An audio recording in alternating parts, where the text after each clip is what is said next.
อนนี้ให้ดูเครือเลยเครือในป่าไม้ใหญ่ดูความร่มรื่นต้นนี้ต้นอะไรสวยงามเลยต้นไม้ต้นใหญ่ให้ดูเครือนะพูดมากไม่ได้เพราะว่าทีมงานเขาส่องสัตว์อยู่นะครับให้ดูธรรมชาติเนี่ยเรื่อยตัวนี้ดูขอนไม้เขาหักโค่นลง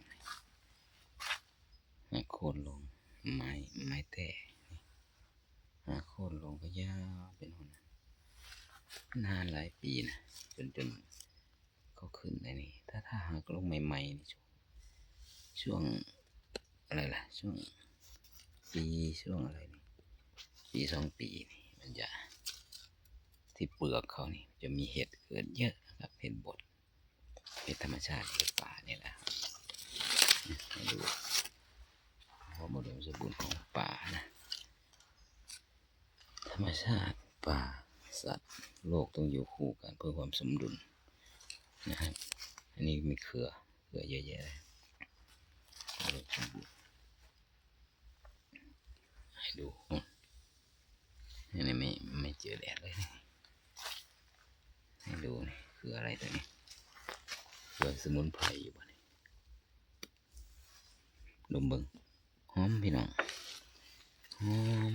นี่เครือโพนเข้าไปในครับนี่เป็นโพนเป็นเครือนะครับมาหาสร้างสรรค์ชมธรรมชาติให้สบายใจไปไหนทำอะไรก็ให้มีความสุขนะครับที่ไหนทำอะไรก็ให้มีความสุขนะให้ชมธรรมชาติมันคืออะไรตัวนี้อยากได้ที่สุดตอนนี้ก็คือ32ประดงเดือน32ประดงไอ้นี่กำลังโคถึกหรือเปล่า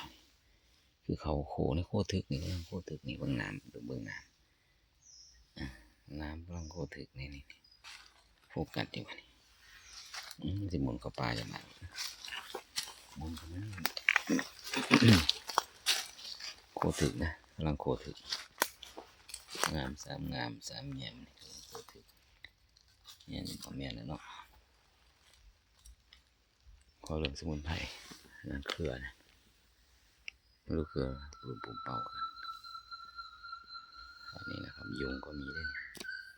ขนาดหน้าหนาวเลยฟังเสียงนกร้องฟังเสียงนกบังดูเครือความสวยงามของเครือมาลองต้องแนวคือนี่เครือดูความสวยงามนะศิลปะของธรรมชาตินะครับธรรมชาติสร้างสรรค์นะอะไรเยอะแยะของป่านะมีโอกาสก็ยังว่านะครับถ่ายให้ดู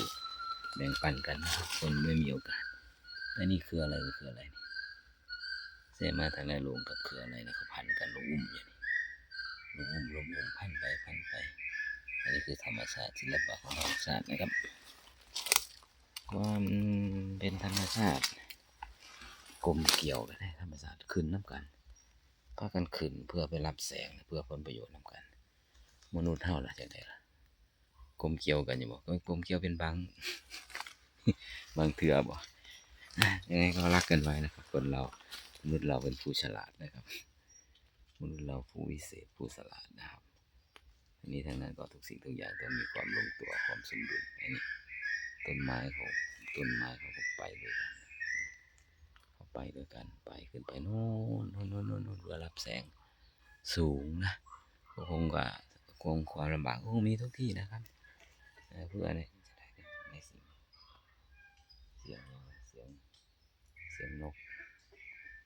เสียงกระรอก